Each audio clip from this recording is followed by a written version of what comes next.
Hey, hey, hey, ¿cómo están todos? Bienvenidos a un nuevo capítulo de Perípatos, el capítulo 101. Les habla su anfitrión y creador Sebastián Cova desde Caracas, Venezuela.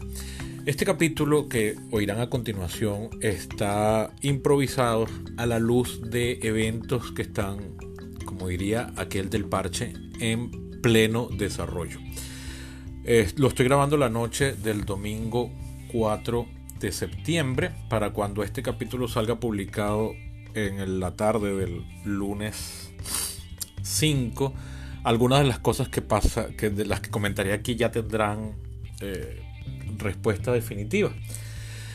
Está inspirado primero, como les decía, por eventos políticos que están en pleno desarrollo, pero lo estoy grabando antes sin haber esperado a tener los datos confirmados. Porque el día de mañana, lunes, me van a hacer una pequeña gingivoplastia, es decir, una pequeña operación de encía, que si bien es un proceso completamente menor, ambulatorio, con anestesia local, después uno queda con muy pocas ganas de hablar. Además de que voy a recibir visita aquí en la casa, que no tiene nada que ver con la gingivoplastia. Y no creo que tenga ganas de estar grabando un capítulo. Además que ni siquiera sé si el proceso va a llevar puntos, porque me tienen que tomar encía de una parte de la boca y injertarla en otra. Eso creo que va a meritar unos puntos y tal.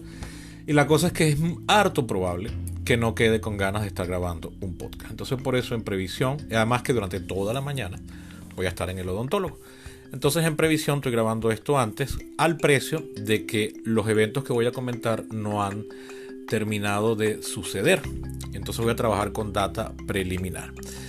Sin embargo, sin más preámbulos, paso a comentar y hacer una reflexión pública.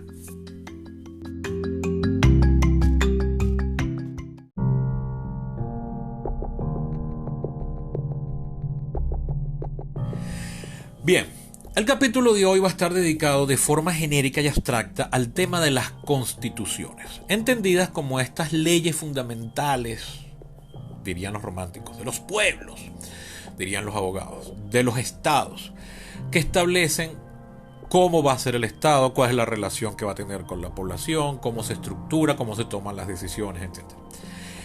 Es un fenómeno político-jurídico, si me permiten el sesgo profesional, yo diría básicamente es un fenómeno político incluso antes que jurídico. Aquí estoy tratando de rescatar una línea de pensamiento muy contraria a lo que es comúnmente estilado a la hora de analizar el tema constitucional. Ustedes habrán podido notar, si les interesan estos temas, que cuando se va a hablar de la constitución, de algún derecho, de algún artículo, de lo que implica tal X o Y, por lo general los entrevistados en periódicos o en radios, en programas de radio, programas de noticias, televisión, etc., siempre son abogados. Y aquí como politólogo se pensaría que yo no tengo tanta experticia como lo tendría un abogado, pero hasta cierto punto de vista un abogado podría saber más que yo en cuanto a la aplicación estricta de cómo se tiene que entender un artículo, sí o no, y qué implica eso aguas abajo. En ese sentido no pretendo competir, pero soy de la opinión profesional de que una constitución es antes que un evento jurídico, es primero que nada un evento político. Y entonces, después definiré por qué.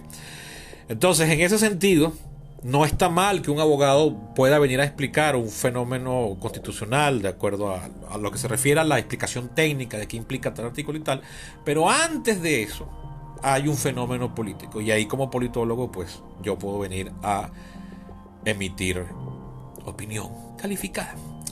Pero ¿por qué hablar de esto hoy? Para el momento que estoy grabando esto, la noche del domingo 4 de septiembre, la noticia preliminar es que pareciera que ya definitivamente la propuesta constitucional presentada a los votantes chilenos fue rechazada con una avasalladora mayoría de, hasta el último momento que vi noticias ahorita, 62%. Es posible que estos números cambien de aquí a que esto salga publicado mañana lunes.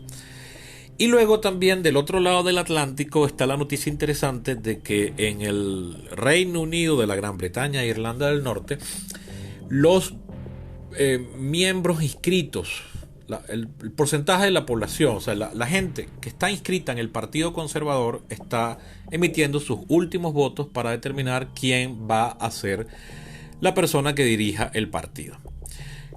Por las particularidades constitucionales del sistema británico, quien dirija el partido que tenga la mayoría de curules en el Parlamento pasa a ser entonces el primer ministro, que es la persona que de verdad gobierna. Porque aunque Gran Bretaña sea una monarquía en el papel y tenga una cabeza coronada, tenga una reina, esta persona que en la actualidad es Isabel II, reina pero no gobierna. El gobierno desde el siglo XVIII está a cargo del Parlamento. Y quien controla el Parlamento, o sea, quien tenga el voto favorable del Parlamento, es quien entonces es invitado por el monarca a ejercer o a dirigir su gobierno. O sea, fíjense cómo es de enredada la cosa. Estoy aquí no hablándole a los colegas politólogos, así que me permiten, por favor, la explicación así infantiloide. El sistema constitucional británico es muy particular, o sea, porque en principio hay una reina. Antes era un rey, ahorita es una reina por cosas circunstanciales. Esta persona tiene un gobierno, o sea, ella encarga un gobierno, pero ella no lo dirige, no lo preside, no decide. El gobierno gobierna por ella. Ahora, ¿quién es ese gobierno? Un gabinete constituido por gente que el Parlamento aprobó. Es decir, el verdadero órgano soberano en Gran Bretaña no es la corona, sino es el Parlamento. Es decir, no puede haber un gobierno si no está aprobado por el Parlamento. Entonces, quien controle la mayoría del Parlamento se hace con el gobierno. Eso quiere decir, en la práctica, que quien dirija al partido mayoritario pasa a ser entonces el primer ministro de Gran Bretaña. Para este momento, todo lo que he leído indica que la persona que muy probablemente será elegida será la señora Liz Truss, quien hasta este momento está ejerciendo el cargo de lo que en Venezuela llamamos canciller, que allá sería ministro de Relaciones Exteriores. Y su contrincante más rival, más cercano, o perdón, su único contrincante, porque ya todos los demás fueron eliminados, es el señor Rishi Sunak, quien para este momento ejerce lo que los británicos llaman canciller, que no es lo que llamamos nosotros. Es lo que nosotros llamaríamos acá ministro de Hacienda o ministro de Economía, lo que los americanos llaman secretario del Tesoro, es decir, la persona que dirige la política económica del país, mientras que el ministro de Relaciones Exteriores, como su nombre indica, dirige las relaciones exteriores del país. Pero todo eso bajo las órdenes del primer ministro. Si es elegida la señora Truss, pues será la tercera mujer en tiempos recientes que sea primer ministro, o sea, la tercera mujer en la historia que sea primer ministro. Si es Rishi Sunak, que parece que no será, tiene también el atractivo de que Rishi Sunak, como devela el nombre, y si lo ven en foto ya no quedan dudas, es descendiente de inmigrantes indios. O sea, él es nacido en Gran Bretaña, él es ciudadano británico, pero sus antepasados son indios y étnicamente es indio. O sea, es de una persona oriunda de la India, tiene la piel oscura, tiene, bueno, el nombre, no es un británico blanco. Lo curioso es que, bueno, todas estas alternativas a la dominación blanca protestante en Inglaterra, masculina, siempre han salido del Partido Conservador. Bueno, las dos primeros ministros mujeres anteriores también eran del Partido Conservador. Y Liz Truss parece que será la tercera. Pues bien, sin embargo, voy a dejar Gran Bretaña ahí en el congelador y voy a devolverme al caso chileno. Pero eso lo haré en la siguiente sección.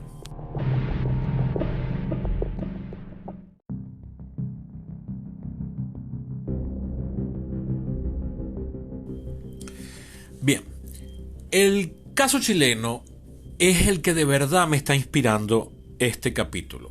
Los comentarios sobre Reino Unido van a venir, los estaba explicando ahorita, pero van a venir al final para hacer un contraste con el caso chileno. Pero es realmente el caso chileno el que me está inspirando este capítulo y el que me parece que es una excelente oportunidad para dejar en registro y es decir, dejar como una contribución mía y que puedan debatirlo quienes escuchen esto, un una característica del debate constitucional o el estado en que se encuentra el pensamiento constitucional en la actualidad. ¿A qué me refiero con pensamiento constitucional? Si me permiten la digresión y que les haga un pequeño y monstruoso, por su ambición, resumen histórico, les debería contar que el pensamiento constitucional tiene estricto sensu apenas unos 250 años de existencia. Es decir, la Constitución como lo que entendemos hoy en día es una corriente de pensamiento que tiene sus raíces o sus inicios en las últimas 2 décadas o las últimas 3 décadas del siglo XVIII y que le debe muchísimo a la experiencia histórica de la Revolución Americana. Ese proceso por el cual las 13 colonias que había en el norte del continente americano, que eran posesión británica, se rebelaron primero contra la corona y contra el parlamento, y por retruque se terminaron independizando y además fundando una república, además federal. O sea, inventaron varias cosas a la vez. Ellos escribieron un primer texto fundamental tan temprano como en 1777, apenas al año siguiente de proclamada la independencia. Sin embargo, no entró en vigencia sino hasta 4 años después, en 1781, y que se llamaba Artículos de Confederación. Podríamos decir que esa fue la primera constitución del país. Esa constitución fue muy inefectiva para resolver los problemas derivados inmediatamente después de la revolución, de la independencia, pero cuando todavía la revolución estaba andando. Y al cabo de 6 años terminaron reformándola de cero, creando la que hoy en día aún sigue vigente y conocida con el nombre de Constitución de los Estados Unidos de América. O sea, fíjense que en apenas 5 años todavía no había un nombre fijo para lo que hoy en día llamamos Constitución. Ahora bien, si bien el pensamiento constitucional es moderno en el sentido histórico, en un sentido laxo, podríamos decir que toda la serie de reflexiones filosófico, político, protosociológicas, teórico-prácticas sobre cómo se debe gobernar una comunidad, cuáles son las mejores leyes sobre la base del objetivo final de lograr la armonía, la convivencia, la paz, asegurar la tranquilidad, defendernos de los enemigos exteriores, todo eso se puede extender hasta la antigua Grecia. Básicamente la Grecia del siglo VI, V y IV antes de Cristo. Es decir, que estamos hablando de que el pensamiento constitucional puede tener una antigüedad o una historia de entre 250 años y 2500 años. Debates historicistas aparte, lo cierto es que hay toda una muy rica tradición sobre cómo deben ser los gobiernos, cómo deben estar formados para lograr mejor sus objetivos. Y mucho de lo que ha variado es entonces cuáles son los objetivos. Cuando el objetivo primordial es defender la libertad, en todo sentido la palabra libertad, es decir, la libertad de la comunidad, que la comunidad, llámese Atenas o llámese América, no caiga en manos de una potencia extranjera. Ese es un sentido, pero también se puede entender como la libertad de aquellos que hacen vida en dicha comunidad, es decir, fulano, o sea, yo, tú, él, nosotros, vosotros, ellos, es decir, todos los que estamos viviendo ahí, los individuos que no eligieron, pero les tocó nacer en dicha comunidad, es decir, la libertad de cada persona, yo poder hacer lo que a mí me dé la gana, Eso es la versión más vulgar de lo que se entiende por libertad, ¿no? Que no tengamos que pedir permiso, que si yo quiero agarrar, salir e irme, lo puedo hacer, esas cosas. Bueno, cuando el objetivo es la libertad, en todas esas escalas, es muy importante tener en cuenta entonces cómo se van a tomar las decisiones, porque entonces se considera que, a ver, ¿cómo les hago ver esto?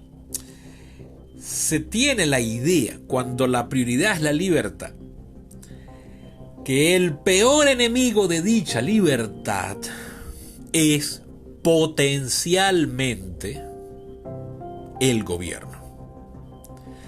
El gobierno es creado para poder proveernos de cosas que nosotros como individuos solos no podemos darnos. Pero una vez que lo hemos creado, como la criatura de Frankenstein, se nos puede volver contra nosotros y esclavizarnos. Ya sea porque nos tiraniza a nosotros los individuos y terminamos siendo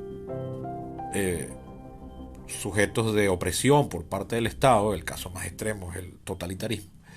Pero también puede ser porque se vuelve tan inefectiva que la gente se mata entre ella y luego nos aprovechan los enemigos exteriores y nos invaden y nos conquistan a todos y terminamos, anyway, como esclavos. Esa podría ser la definición más básica de libertad, es no ser esclavo. La definición no se crea, la definición de libertad es bastante compleja y difícil se escapa siempre por los dedos, ¿no? Entonces a veces quizás yo he optado porque a veces la mejor definición es la del contraste. Bueno, libertad es no ser esclavo. Vamos a reducirlo aquí por ahorita, ¿no? Bueno, entonces, de hecho, hay quien opina que las constituciones, el debate sobre la forma de gobierno, en el sentido más amplio de lo que significa la palabra constitución, solo tienen sentido cuando el objetivo es garantizar la libertad. Es decir, solo importan las constituciones si el pueblo es libre, si la gente es libre, si yo como individuo me siento libre. Lo que quiere decir que en un sistema como el Tercer Reich o la Unión Soviética o la China actual, todos esos sistemas políticos donde en la práctica había, en teoría, había una constitución, eso era letra muerta porque esos no eran estados donde la gente estuviese libre. Entonces ahí esas constituciones eran irrelevantes. Las constituciones solo son pertinentes cuando el objetivo real, no ficticio, no fantasioso, no discursivo, sino de verdad todo está orientado a eso y la gente lo tiene como prioridad, es garantizar la libertad. Ahora bien, aquí viene mi grito desesperado de reflexión. ¿Cuál es la mejor forma de garantizar dicha libertad? Yo tomo mucha inspiración, yo me considero, y quienes han escuchado este podcast de su primer capítulo saben que es así, yo me considero o me gusta pensarme como aristotélico. Y en línea con dicha idea voy a traer a colación dos autores modernos, actuales, del siglo XX, ya muertos ambos, uno muerto en 1986, el otro muerto en 2017, pero que han sido dos autores de enorme influencia para mí, que insisten en una idea que yo etiqueto de aristotélica y con la cual yo congenio mucho. Algún exégeta de Aristóteles de repente me podrá decir: estás hablando huevonadas, no tiene nada de aristotélico. Puede que tenga razón, pero yo me sentaría gustoso a debatirlo porque yo creo que sí, y creo que puedo tirar mis buenos coñazos ahí argumentando mi idea. Pues bien, estos autores son Giovanni Sartori, politólogo italiano muerto en 2017, en concreto un libro suyo del año 1994 llamado Ingeniería Constitucional Comparada. Él era italiano, pero el libro está escrito en inglés porque él fue muchos años profesor en Columbia University en Nueva York. Y el otro es un libro compilatorio de artículos llamado Vieja y Nueva Democracia, del historiador gringo pero radicado en Gran Bretaña. Fíjense, los dos autores hicieron su obra intelectual en otros países, llamado Moses Finley. El texto es de 1973. Pero vamos primero con Sartori, que es el que más peso va a tener aquí. Yo coincido con Sartori en que lo más importante que tiene una constitución hoy en día es a lo que los constitucionalistas y comentaristas constitucionales menos atención le prestan, que es la arquitectura del gobierno, o, para ser más específico, la definición muy clara y concisa de cómo se van a tomar las decisiones en el sistema político que está siendo fundado y cómo se van a implementar dichas decisiones. Es decir, aquello que desde el siglo XVIII o incluso antes, por aquello de que nos apagamos a la corriente larga, de larga duración, que remonta esto hasta la antigüedad, aquello que ha recibido el nombre de la división de poderes. Es decir, Sartori, en el último capítulo de este libro que les comenté, Ingeniería Constitucional Comparada, del año 94, en concreto el capítulo número 13, que es el que cierra el libro, en mi edición mexicana, a partir de la página 211, que creo que es la única edición que existe en castellano, él sostiene ahí, y yo refrendo total y completamente, que una constitución es importante, o mejor dicho, una constitución debe ser juzgada, y es buena o es mala si su división de poderes está bien hecha. Todo lo demás sobra. Y todo lo demás puede ser muy bello, inspirador, estar hecho con la mejor de las intenciones, pero si la división de poderes está mal planteada, todo el edificio se vendrá abajo y aquello será letra muerta. Hoy en día hay una catastrófica y muy triste tendencia a meterle a las constituciones todo lo bueno que queremos que sea el mundo del mañana. A la gente no se le debe caer el pelo, nadie debe padecer la humillación de la impotencia sexual. Obviamente estoy siendo sarcástico, pero cuando ustedes ven algunos de los artículos que han llegado algunos de los derechos que han sido defendidos en algunas de las constituciones recientes, no solo la venezolana, parece que la chilena que fue rechazada hoy tenía cosas como derecho a una vivienda digna, derecho al deporte, casi que derecho a ser feliz, ¿no? Una cosa así. Pero esto no es un fenómeno latinoamericano, créanme. Hay constituciones como las de la India que tienen un articulado infinito, que no se acaba nunca y que también pretenden garantizar de todo, ¿no? Uno puede meterle a una constitución la mayor cantidad de derechos consagrados, incluso llevándolo al ridículo que estaba yo haciendo una lista ahorita.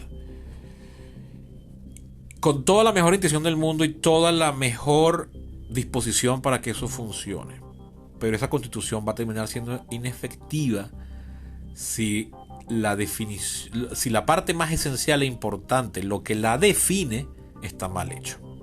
Y lo que define una constitución, es decir, lo que es esencial para la constitución, es la arquitectura del poder. Es decir, ¿cómo se van a hacer las leyes? Por ejemplo, un caso de lo que para mí es una buena constitución, que no es perfecta, pero que sí es buena y que comprueba esta tesis de Sartori, es la Constitución de los Estados Unidos de América, de la que estaba hablando ahorita, que fue redactada en 1787, es un documento con 235 años de antigüedad para el momento que estoy grabando esto. De hecho, en pocos días se cumple, ahorita en septiembre, los 235 años, porque fue promulgada, o impresa, mejor dicho. La versión definitiva fue hecha pública, si mal no recuerdo, el 17 de septiembre de aquel año 87. Sin embargo, no entró en vigencia sino hasta que no la aprobó el estado número 9. O sea, había 3 estados y la constitución establecía que solo entraría en vigencia si la aprobaban 9. Y eso no ocurrió sino hasta el año siguiente, 1788. Y los poderes que ésta ordenaba que se fuesen constituidos no comenzaron a funcionar sino hasta 1789, 2 años después. Pero La Constitución se redactó en unos 6 meses en el año 1787. Es decir, para cuando estoy grabando esto se están cumpliendo 235 años. Esa Constitución de los Estados Unidos es la mar de simple, al mismo tiempo que es enormemente compleja, porque no es simple, perdón, es sencilla, que no es exactamente lo mismo. Y esa sencillez es enormemente compleja en el sentido de toda la sabiduría que está detrás y que revela cómo con aquella sencillez ese documento lleva funcionando 235 años de forma... No es que no ha tenido sobresaltos. De hecho, el país atravesó el trauma horroroso de una guerra civil en donde murieron más personas que en la participación americana en las 2 guerras mundiales sumadas. Es decir, esa guerra civil fue catastrófica y dejó heridas que todavía están abiertas. Pero, pese a la guerra civil, el sistema político siguió funcionando de maravilla, gracias, entre otras cosas, a lo bien escrita que está esa Constitución. Si usted agarra esa Constitución, lo primero que se va a sorprender al verla es que es flaquísima. Son solo 7 artículos. Ojo, que lo que los gringos llaman ahí artículos es quizás lo que nosotros en los venezolanos llamaríamos títulos, es decir, las partes de la Constitución. O sea, si hiciéramos una verdadera equivalencia entre los párrafos de ellos y los párrafos nuestros, quizás ya no podríamos hablar de 7 artículos, pero aún así, si ponemos la cantidad de caracteres uno al lado de otro, la Constitución de los Estados Unidos se agotaría en unas 10 páginas, mientras que en la venezolana son cientos de páginas. Y formalmente son 350 artículos, por cierto, la vigente actualmente. La anterior eran 252. La que rechazaron en Chile eran 388, creo recordar. Y creo que la de la India son 500 y pico, una barbaridad así. Pues bien, la Constitución de los Estados Unidos... Pero aquí, ojo, he cometido un error al dar a entender que es la extensión lo que importa. No. Lo que importa es que la Constitución de los Estados Unidos es básicamente nada más que la definición de la división de poderes. Es decir, la Constitución de los Estados Unidos comienza con un párrafo introductorio que es solamente una declaración de principios, que no tiene fuerza legal alguna, es solamente una especie de discurso de entrada honorífico, y luego arranca diciendo: artículo primero, el Congreso. Todo poder legislativo por esta Constitución garantizada estará investida en un Congreso de los Estados Unidos de América, que estará constituido por un Senado y una Cámara de Representantes. Esa Constitución arranca, lo primero que dice es: el poder legislativo lo ejerce el Congreso. Ya, de una. No como la Constitución venezolana, que comienza diciendo: Venezuela es una república irremediablemente libre y se la calan y llegó aquí al mundo para que la respeten y tal y qué sé yo. No, eso se da por sobreentendido en la de los Estados Unidos. El segundo artículo es: el todo poder ejecutivo está investido por esta Constitución en un presidente y un vicepresidente. El tercer artículo es: todo poder judicial está constituido por una Corte Suprema y tantas cortes como el Congreso sienta que deba haber. Y ya, y luego vienen 4 artículos más, que es cómo se reforma dicha Constitución, algunos derechos que conservan los estados que constituyen dicha Constitución, y básicamente eso es todo. No viene aquí a cuento de hacer una lista detallada de ciertas cosas prácticas que están por ahí. Pero lo cierto, lo más importante es que esa Constitución es básicamente, únicamente, la división de poderes. Y en mi opinión profesional, ese es el motivo por el cual esa Constitución ha durado 235 años. Casi cualquier otra Constitución escrita en el siglo XX, buenas y malas, tienen el defecto enorme de que olvidan esto, o no lo olvidan porque nunca lo supieron, y se concentran en querer garantizar, lo que en inglés llaman to enshrine, o sea, consagrar a nivel constitucional una serie de derechos básicos, ignorando el hecho de que todo derecho implica, juro, un deber. Porque si yo tengo el derecho de que, por ejemplo, tengo que tener una casa, entonces eso implica que alguien tiene el deber de dármela. ¿Y cómo coño se garantiza eso? La Constitución no lo dice. Y resulta que es a los gobiernos que vendrán después de que esa Constitución esté ya en vigencia, los que van a tener que parir Dios y su ayuda en ver cómo coño me garantizan a mí una casa que la Constitución está ordenándole al Estado que me den, de alguna forma. Entonces, bueno, ahí entonces primero le estás dejando las manos cortas a los gobiernos para solucionar problemas, y además estás obligando a toda la entidad pública a resolver problemas que quizás no tengan que ser obligación del Estado. Porque ¿qué quiere decir garantizarme a mí el derecho a la vivienda? Y si yo no puedo pagármela, o sea, por ejemplo, bueno, me perdona el ejemplo personal, pero yo les cuento que yo perdí el empleo en enero y yo no he conseguido ningún otro empleo en lo que va de año salvo repartir sushi. Yo no podría pagarme una casa ahorita porque no tengo dinero, porque no tengo empleo. Y hasta cierto punto les cuento que no tengo empleo porque tampoco me he esmerado en buscarlo. Y con la caída de mi mamá, pues dije, bueno, como me lo puedo permitir ahorita, no voy a seguir buscando con ahínco. Entonces el Estado tiene que garantizarme a mí una vivienda cuando yo no estoy poniendo de mi parte para conseguirla, porque ni siquiera me he molestado en tener empleo. Y además, ¿qué empleo me puede garantizar a mí el ingreso para comprarme una vivienda cuando no importa cuántas buenas intenciones? Aquí ningún empleador está en la capacidad de garantizarme a mí tal ingreso. ¡Ninguno! Por más que quisieran. Entonces, ¿cómo coño entonces el Estado va a tener garantizado que yo debo tener vivienda? He ahí el gran problema. Pero además, esos problemas cotidianos, el problema de conseguir vivienda en 2022 es muy diferente a cómo era el problema de conseguir vivienda en 1962, a cómo era en 1802 y a cómo será en 2102. Entonces, si la Constitución pretende durar mucho, podríamos decir hasta para siempre, no puede estar ya cerrando un montón de posibilidades al garantizar un montón de cosas que de repente no van a ser prioridad o van a ser muy diferentes en el futuro. Lo único que debería garantizar dicha Constitución es que el gobierno funcione lo suficientemente bien para que el gobierno del futuro pueda resolver problemas que hoy fuimos incapaces de prever que existirán. Y si le metemos a la Constitución toda esa miríada de derechos que están en la obligación de garantizarnos, le estamos cerrando la posibilidad de que resuelvan esos problemas que hoy ni siquiera somos capaces de imaginar. No sé si me he hecho entender, pero creo que sí. Y bueno, los escucharé. Sin embargo, voy a parar este comentario para hacer un comentario sobre las particularidades constitucionales a la luz, ahora sí, del ejemplo británico que mencioné al principio.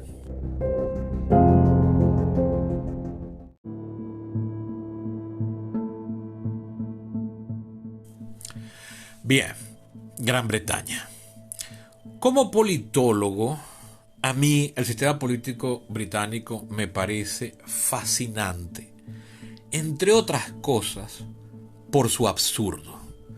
Fíjense, hoy en televisión, hoy o ayer, este fin de semana, en la televisión británica han estado acribillando a preguntas a los dos candidatos para ser líderes del Partido Conservador, lo cual, por retruque, como les explicaba antes, se va a traducir en que serán los nuevos, cualquiera de los dos va a ser el nuevo primer ministro o la nueva primer ministro.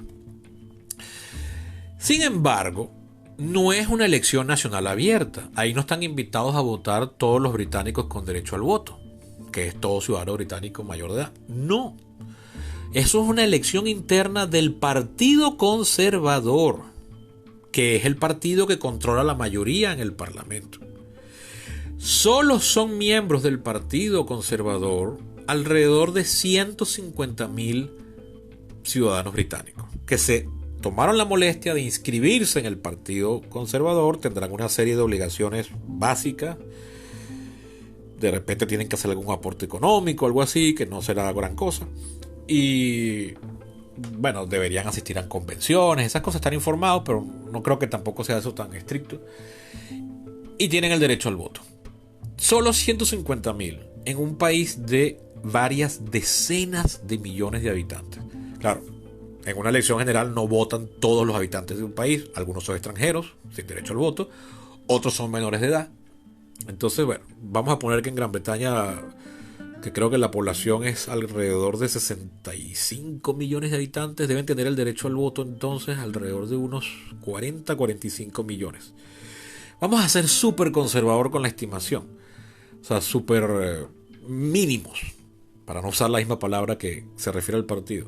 Quizás en Gran Bretaña solo tengan derecho al voto unos 30 millones de personas, que de repente no lo ejercen todos, ¿no? Bueno, de esos 30 millones, que estoy seguro que el número es más grande, pero vamos a quedarnos con eso, solo han estado votando esta semana 150.000, que son los miembros inscritos en el Partido Conservador. Y son todos estos programas de televisión que han estado cooptando la opinión pública, la atención de la opinión pública en radio, televisión y prensa en Gran Bretaña. Está dirigido única y exclusivamente a esos 150.000 miembros del Partido Conservador. Porque esta no es una elección general, aquí no está votando el país entero. Porque el partido...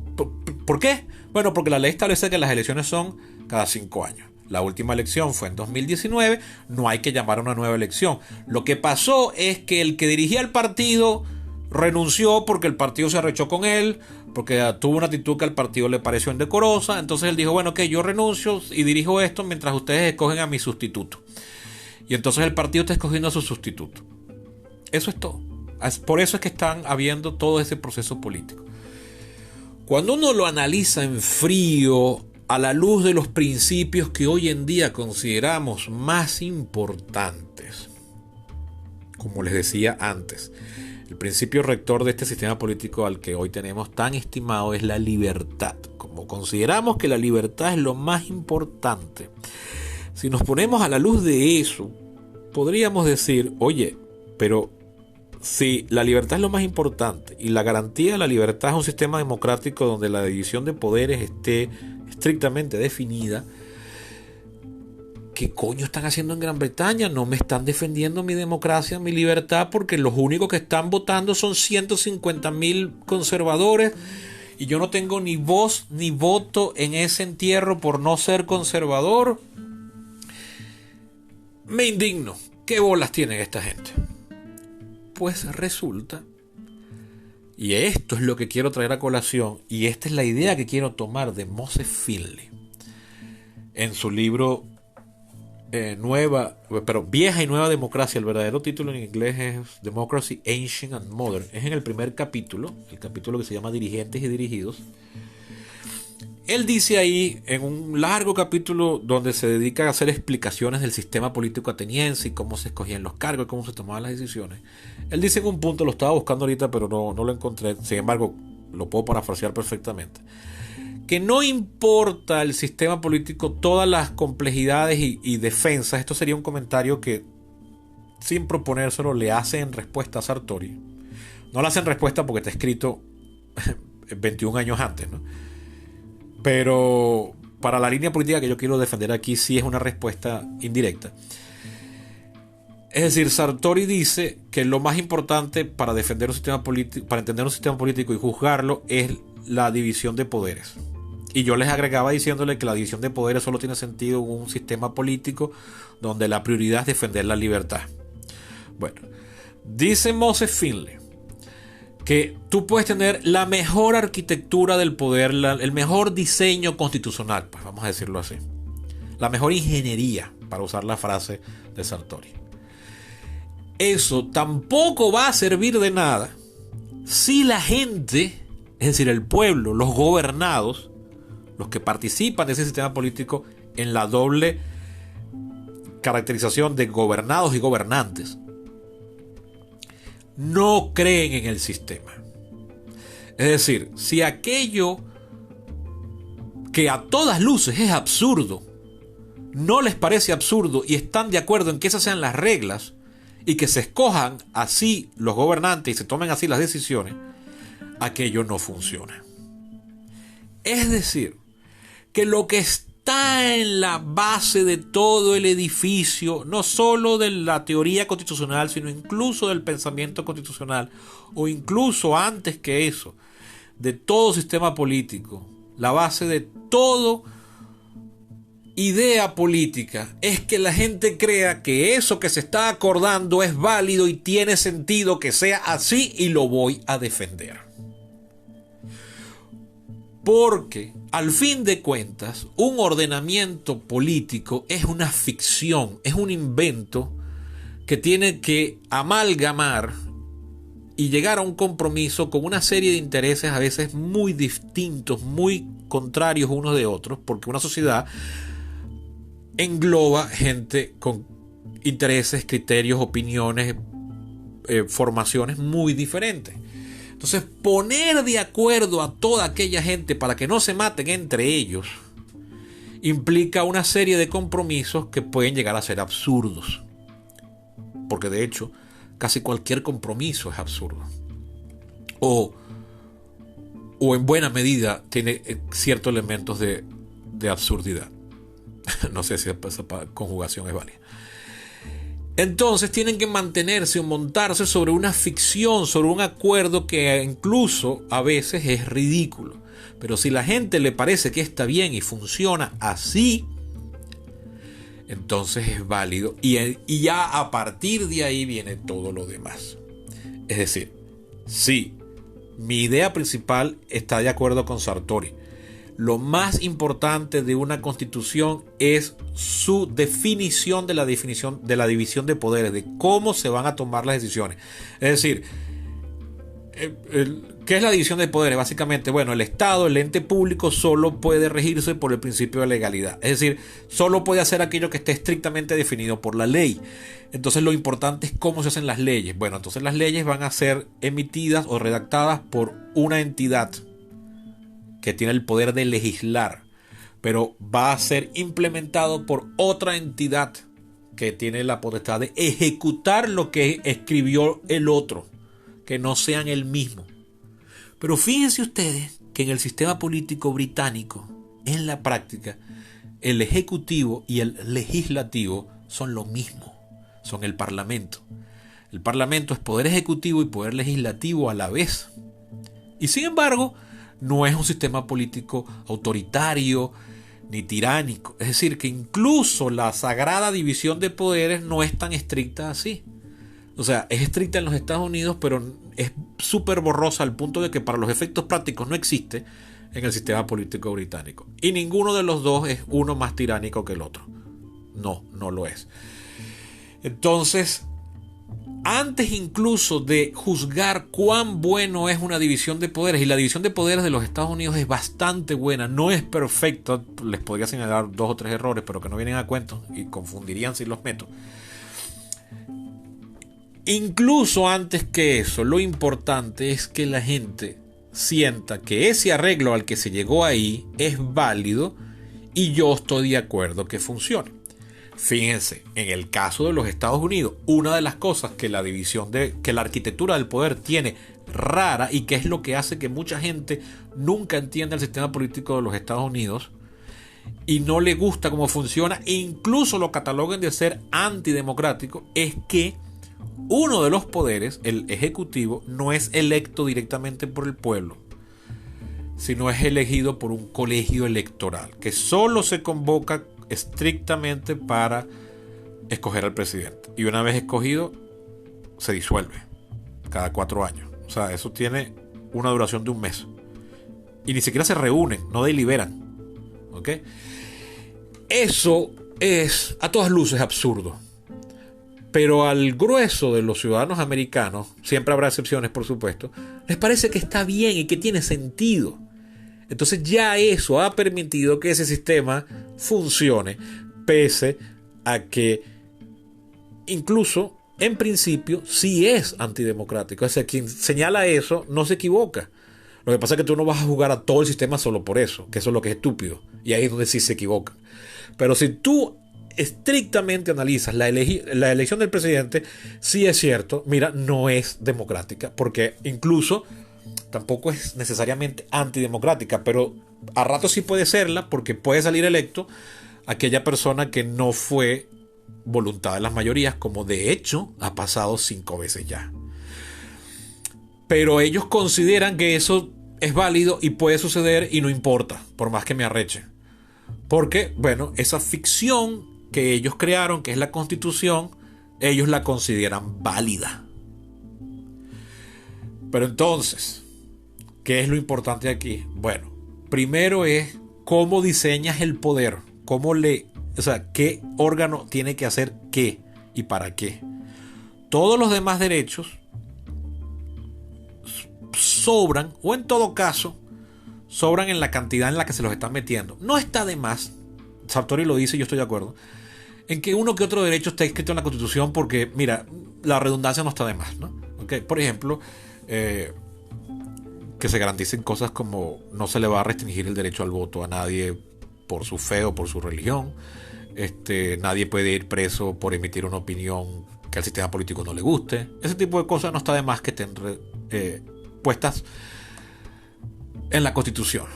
Pero no son esenciales, es lo que es importante. Lo esencial es lo otro. Pero antes incluso de crear una Constitución, lo más importante es que la gente esté de acuerdo que esa Constitución va a ser la ley por la que todos nos tenemos que regir, no importa cuán absurda sea. Nunca será el 100% de la población, pero con que sea la mayoría en un sistema, en un sentido laxo y mutable del término, basta.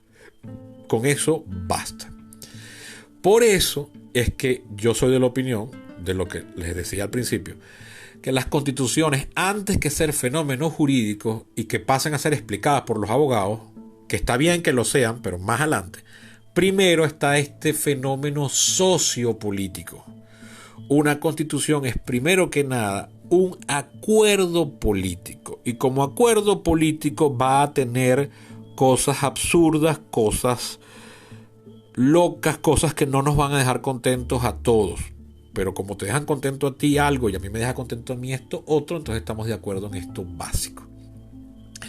Y lo primero que tenemos que estar de acuerdo es que, mira, las decisiones luego de carpintería y del día a día van a ser tomadas así. Eso es lo que es una constitución. Una constitución es cómo va a ser el gobierno. Y lo que el gobierno haga es legítimo siempre y cuando lo haga así.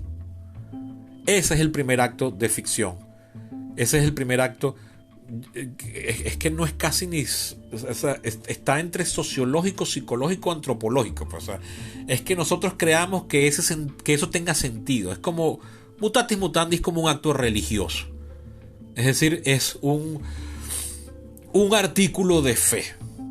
No es exactamente igual a la religión, porque, bueno, aquí hay cosas concretas que comprueba, pero se parece, se solapa en cuanto a que estás poniendo una fe o una esperanza en algo que no tiene sentido por sí mismo, pero que a ti te parece que es válido y vas a funcionar de acuerdo a que eso que está ahí es ley suprema y nada puede ir en contra de eso.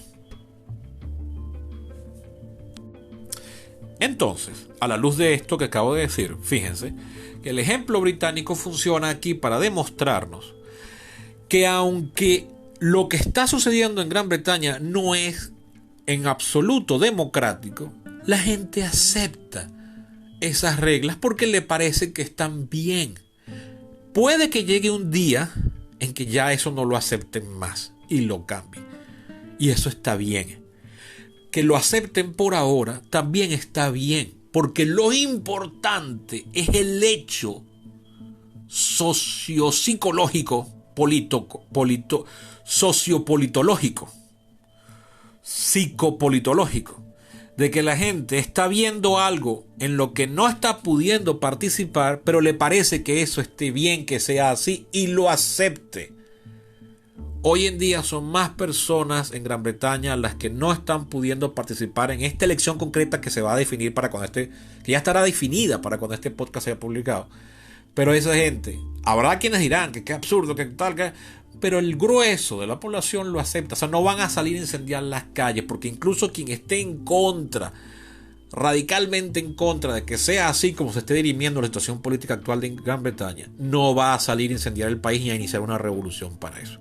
Lo más que pueda hacer es que una serie de tweets se conviertan en trending topic. Y más nada. Y solo será por hoy. Eso es lo que está en la base de la pirámide. Eso es lo que todo sistema político tiene que tener garantizado antes que todo lo demás.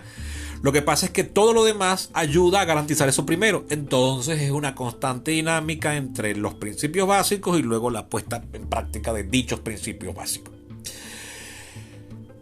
Dicho todo esto, paso a hacer una reflexión final.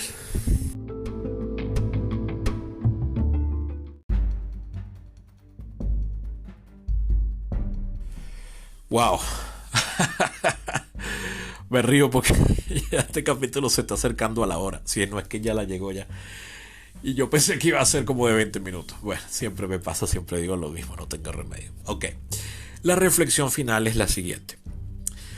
Una de las cosas que me tiene angustiado filosóficamente, existencialmente, es que he notado como en los últimos 5 años se ha hecho pública o se ha manifestado en gran escala algo que evidentemente tenía mucho tiempo cuajándose, porque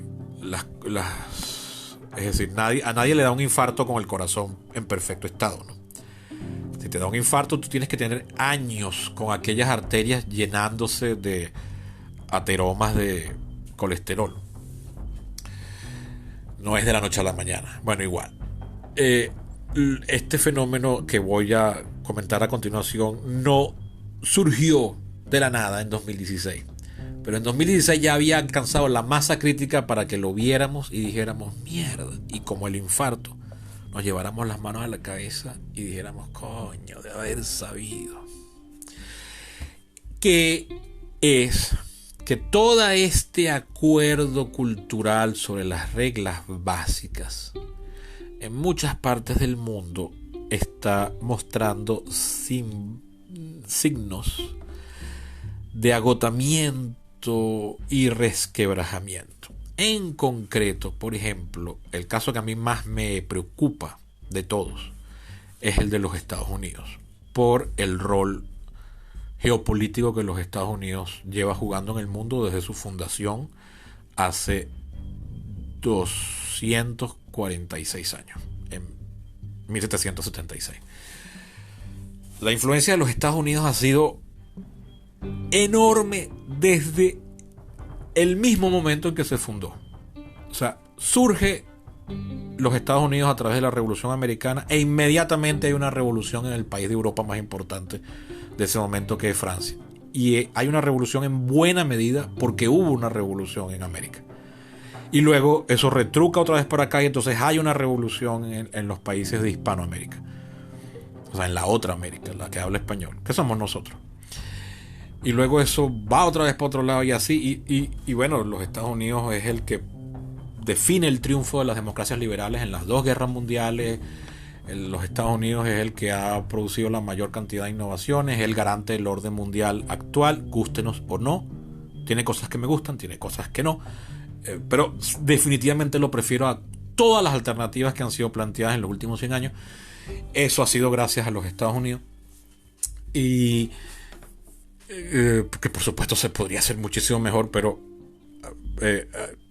para bien o para mal, ese mejoramiento solo va a ser posible si incluye a los Estados Unidos. Si no toma en cuenta a los Estados Unidos, no solo no va a ser posible o costaría muchísimo, sino que muy probablemente no tenga absolutamente nada deseable si excluye completamente a los Estados Unidos.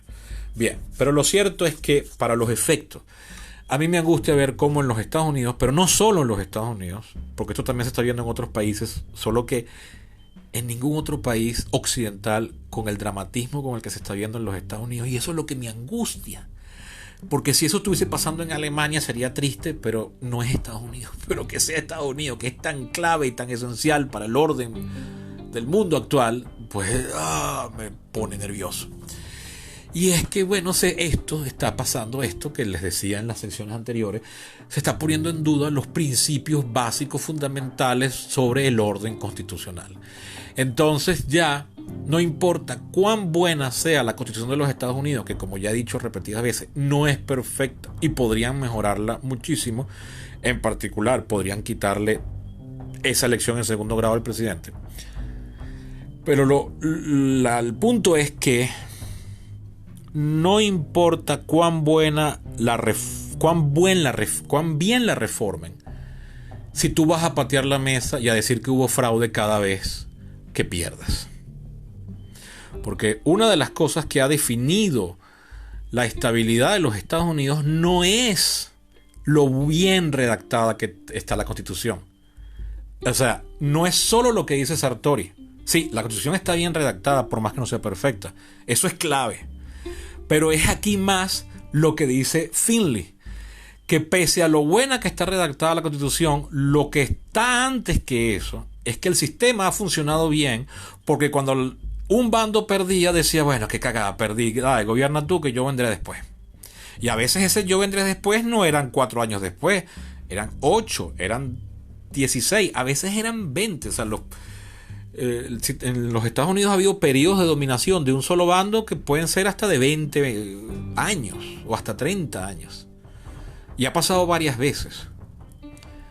Y aún así nadie pateó la mesa y dijo, pues, bueno, sí, lo hicieron una vez en la guerra civil, pero ahí no era para matar al otro y gobernar yo, sino, ¿sabes qué? Yo desmonto esta mierda y me voy de aquí, porque donde no me quieren, yo no quiero estar.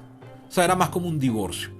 Y más bien podría incluso verse como un acto opresivo, no estoy de acuerdo con eso, pero se podría verla así, que el sistema político vigente no les dejó irse. No, tú te quedas aquí, este matrimonio es obligado y lo resolvemos adentro como pareja y tal y qué sé yo. Eso fue una guerra de independencia frustrada, más que una verdadera guerra civil en el sentido de matar al otro bando para imponerle mis ideas. Entonces podríamos decir que incluso este sistema nunca ha hecho crisis. Pero ahorita estás dando unas señales que claro, yo tengo la cosa de que lo estoy viendo desde adentro. ¿Cómo que desde adentro? Si yo no estoy viviendo en los Estados Unidos, no. Desde adentro en el momento histórico. Es decir, cuando uno lee los libros de historia de los Estados Unidos, se da cuenta que ha habido momentos críticos varias veces.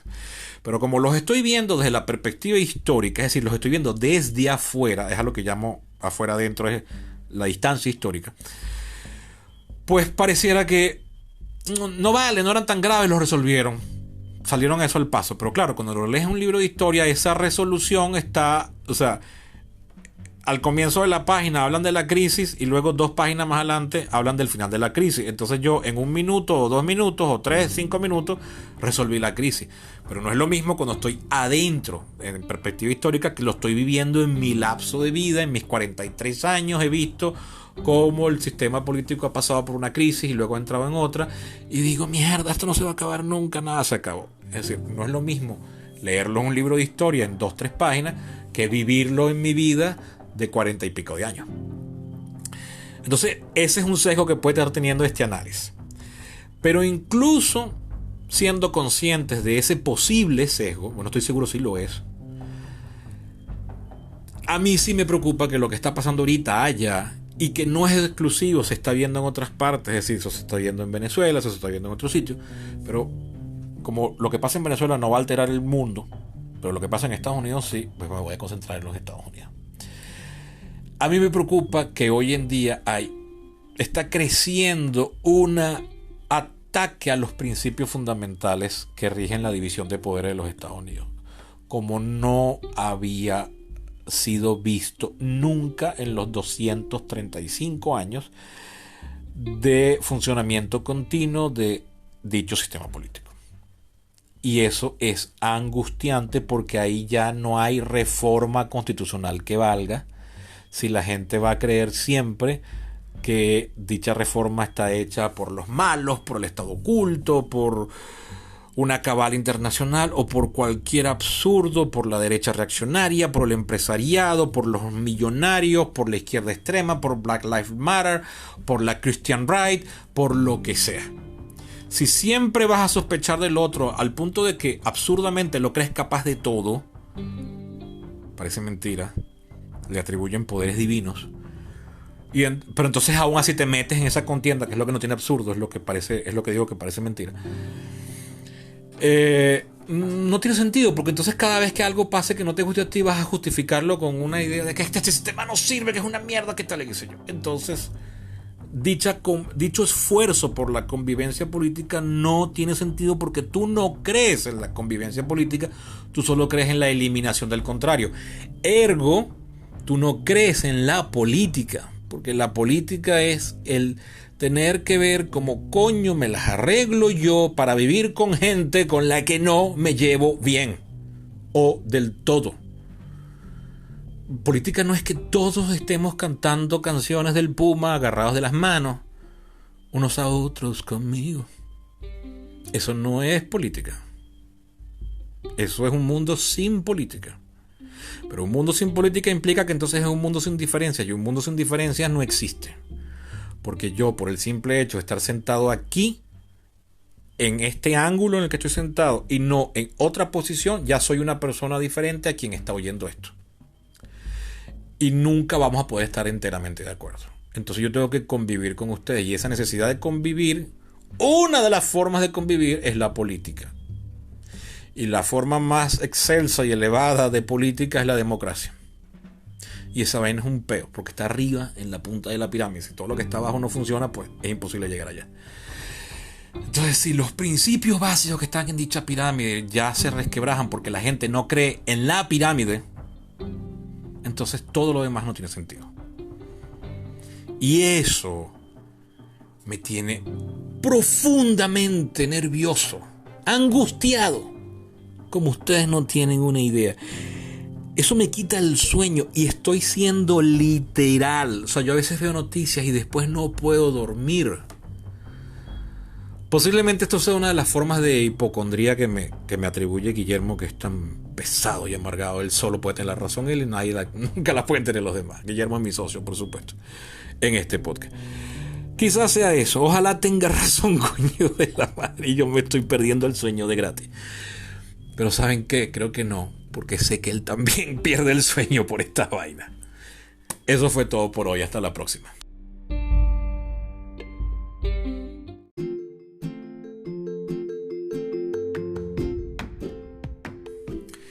Bien, eso ha sido todo por hoy. Un capítulo larguísimo, típico defecto en mí, pero vamos a estar claros. Si llegaron al capítulo 101 es porque saben que me pego, y no solamente lo saben, les gusta, coño. Así que bueno, ahí está. Este ha sido un capítulo intenso, inspirado por lo que está pasando en Chile, pero no... Fíjense que usé Chile solamente como excusa. En realidad yo quería hablar de otra vaina. Terminé hablando de los Estados Unidos y del orden mundial, que es lo importante. Pero bueno, gracias a Chile por la inspiración. Vamos a ver cómo, ya más adelante, cuando se hayan asentado las aguas, invitaré otra vez al politólogo Mauricio Fela para que conversemos al respecto. Yo hablé con Mauricio a principios de año, un capítulo que salió publicado en enero, sobre precisamente esto, lo que está pasando en Chile. Así que bueno, ya cuando tengamos mejor panorama, lo invitaré de nuevo. Pero ahorita quería aprovechar la oportunidad para hablar de cosas que tienen que servir como principios fundamentales para cualquier otro debate que tengamos a futuro.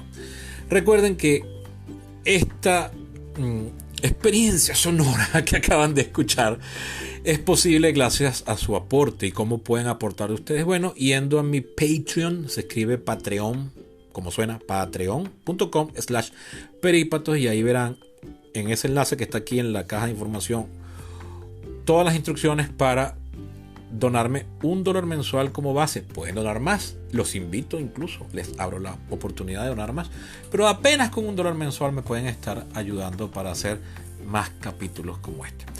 También me pueden ayudar haciéndoselo llegar a todas aquellas personas que creen que les puede gustar o interesar. Sin nada más que decir, me despido. Hasta la próxima.